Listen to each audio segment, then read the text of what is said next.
मेहरबान कदरदान साहिबान, आप हिंदू हैं, मुस्लिम हैं, सिख हैं, ईसाई या कोई भी कास्ट धर्म के मेरी जान, आप सभी को हमारी तरफ से मैरी क्रिसमस। Merry Christmas.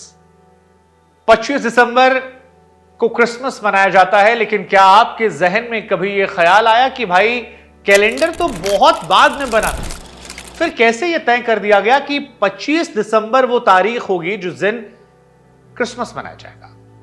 सवाल तो यह भी आना चाहिए आपके जहन में कि भैया मैरी क्रिसमस क्यों कहते हैं। हां, और 25 दिसंबर तारीख कैसे हो गई, क्यों लोगों ने मान लिया। कैलेंडर तो अभी बहुत समय नहीं हुए, हम सब जानते हैं। भारत में आपको बता दें, ईसाइयों की संख्या जो है वो तकरीबन कुल आबादी की 2.3% है, लेकिन दुनिया की अगर आप बात करेंगे तो ईसाइयों की तादाद अच्छी खासी है। ठीक ठाक उनकी जनसंख्या है और इस जनसंख्या के बीच में उनका दबदबा भी है। ईसाइयों की आबादी दुनिया में 220 करोड़ है, यानी दुनिया के 4 में से हर एक व्यक्ति ईसाई है। और ऐसे में दुनिया के लिए क्रिसमस एक बड़ा त्योहार है। मान्यता यही है कि क्रिसमस के दिन ईसा मसीह का जन्मदिन होता है, इसीलिए क्रिसमस का त्योहार मनाया जाता है। लेकिन जब इतिहास में आप घुसेंगे तो फिर आपको ये जानकारियां गलत लगती नजर आएंगी, क्योंकि 25 दिसंबर को ईसा मसीह का जन्मदिन नहीं होता है। तो आज इस वीडियो में हम आपको बताने वाले हैं कि 25 दिसंबर को ही क्रिसमस क्यों मनाया जाता है और क्रिसमस मनाने की शुरुआत जो है वो आखिर क्यों और कैसे शुरू हुई थी। धार्मिक मान्यताओं को लेकर दरअसल अलग अलग नजरिए जो थे काफी लंबे समय से चले आ रहे थे। ईसा मसीह के जन्म से लेकर अगले 800 सालों तक यूरोप और दुनिया के कई हिस्सों में ईसाई धर्म और पैगनिज्म के बीच में भयंकर विवाद चलता रहा। कोई परामर्श या संवाद नहीं था, बल्कि एक खूनी संघर्ष था जिसमें ना जाने कितने लोगों की जान चली गई। अब आप सोच रहे हो कि भाई ये पैगनिज्म क्या है। दरअसल ईसा के आने के पहले पेगन्स हुआ करते थे और पेगन्स ये मानते थे कि प्रकृति पवित्र है और हमारे आसपास की दुनिया में जन्म, विकास और मृत्यु का गहरा आध्यात्मिक अर्थ होता है। वैसे तो अलग अलग वर्ग की अलग अलग मान्यताएं थी, लेकिन सब कुछ प्रकृति की ही आस्था का स्रोत थी। कोई सूरज को पूजता था तो कोई पत्थर को, कोई पेड़ को। इसके बाद आ गए ईसा मसीह, जिनके बाद ईश्वर एक है का कॉन्सेप्ट जो है वो दुनिया भर में आ गया। बहुत सारे लोगों को इस विचार ने प्रभावित किया, तो कई सारे ऐसे थे जो ईसा मसीह की शिक्षाओं को मानते थे, उनको नहीं मानते थे। कई लोग ऐसे थे जिन पर यह मान्यताओं को जोर जबरदस्ती थोप भी दिया गया। हालांकि उस दौर में भी इसको लेकर विवाद चल रहा था, और यह विवाद कोई साल, 2 साल, 4 साल, 10 साल नहीं, बल्कि तकरीबन 800 सालों तक चला। दोनों पक्षों के लोग लड़े, खूब लोग मरे, लेकिन क्रिसमस की जड़ें दोनों मान्यताओं के इतिहास का ग्रुप है।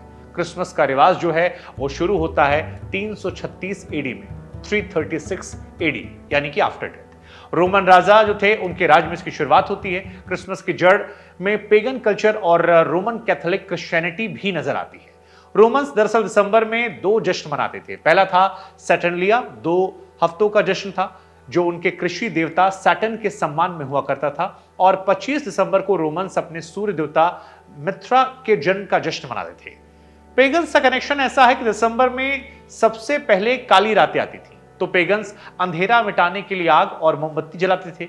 फिर रोमन्स ने भी इस परंपरा को अपने उत्सव में शामिल किया। जैसे जैसे ईसाई धर्म पूरे यूरोप में फैला, पेगन रीति रिवाज खत्म होने लगे, क्योंकि कोई भी जीसस को सही जन्मतिथि नहीं बता पा रहा था। और इसीलिए 25 दिसंबर एक तारीख ऐसी थी जिसे उनके जन्मदिन की तारीख को बना दिया गया। काफी लंबे समय पहले ईसाई परंपरा के मुताबिक 25 मार्च को ईसा मसीह की मां मैरी को बताया गया था कि वो एक खास बच्चे को जन्म देने वाली हैं।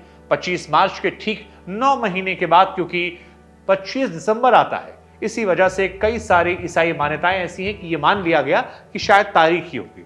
और इसीलिए आज भी क्रिश्चियनिटी में 25 मार्च एक अहम दिन माना जाता है, क्योंकि कोई पुख्ता दावा करने वाला नहीं है कि 25 दिसंबर को ही यह हुआ था। इसलिए मान्यता है, विश्वास है, और विश्वास के आगे कई बार फैक्ट्स जो हैं वो गायब से हो जाते हैं। खैर, ये बात जो थी ये पेगन और क्रिश्चियंस के विवाद की थी, लेकिन आज जिस शक्ल में क्रिसमस मनाया जाता है उसमें दोनों कल्चर का काफी मिक्स है। क्रिसमस ट्री की जड़ें पेगन कल्चर से जुड़ी हुई हैं। उत्तरी यूरोप के जर्मन पेगन ट्राइब्स मोमबत्तियों और सूखे फलों से अपने भगवान की पूजा में पेड़ों को सजाते थे। दिसंबर के ठंडे और अंधेरे दिनों में पेगन्स के लिए बड़े बड़े ऊंचे वाले पेड़ों का काफी महत्व था।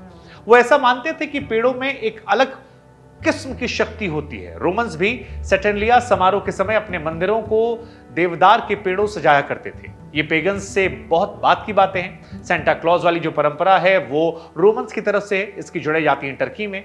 3री सदी में टर्की में एक संत हुए सेंट निकोलस। वो एक चर्च में बिशप थे। अपने विश्वास के लिए प्रताड़ित किया गया था, जेल में डाला गया था। एक धनी परिवार से थे। कहा जाता है उस दौर में गरीबों और वंचितों के लिए काफी दयालुता करते थे और इसके लिए वो प्रसिद्ध थे। जब वो गुजर गए तो उनकी मौत के दिन को सेंट निकोलस दिन के तौर पर याद किया जाने लगा। जैसे जैसे समय बीता, अलग अलग यूरोपीय संस्कृतियों ने सेंट निकोलस के अलग अलग वर्जन्स को अपना लिया। किसी ने स्विस जर्मन कल्चर में अपने बच्चों को गिफ्ट देने का चलन चलाया। इंग्लैंड में इसे फादर क्रिसमस और फ्रांस में पेरे नोएल नाम से जाने लगा। नीदरलैंड, बेल्जियम, इसके अलावा लग्जमबर्ग, लोरेंट, फ्रांस और जर्मनी कुछ हिस्सों में उन्हें सेंटा क्लॉज के नाम से प्रचलित किया गया। क्लॉज नाम निकोलस से बना और फिर यहीं से सेंटा क्लॉज आया और आज जिस क्रिसमस को हम मनाते हैं ये वहीं से प्रभावित है। इसकी रूपरेखा जो है वहीं से निकल कर आती है। खैर, हमें लगा कि इसके पीछे का इतिहास आपको बताएं। क्रिसमस के लिए 25 दिसंबर क्यों चुना गया, कैसे मनाया जाता है, ये जानकारी हम आपको बताएं। ये जानकारी आपको कैसी लगी और क्या इस विषय को आप जानते थे? नहीं जानते थे तो शेयर कीजिएगा ताकि और लोग जानें। और ऐसी तमाम जानकारियों के लिए आप हमारे साथ जुड़े रहिए, देखते रहिए, बने रहिए न्यूज़ बुक के साथ। नमस्कार।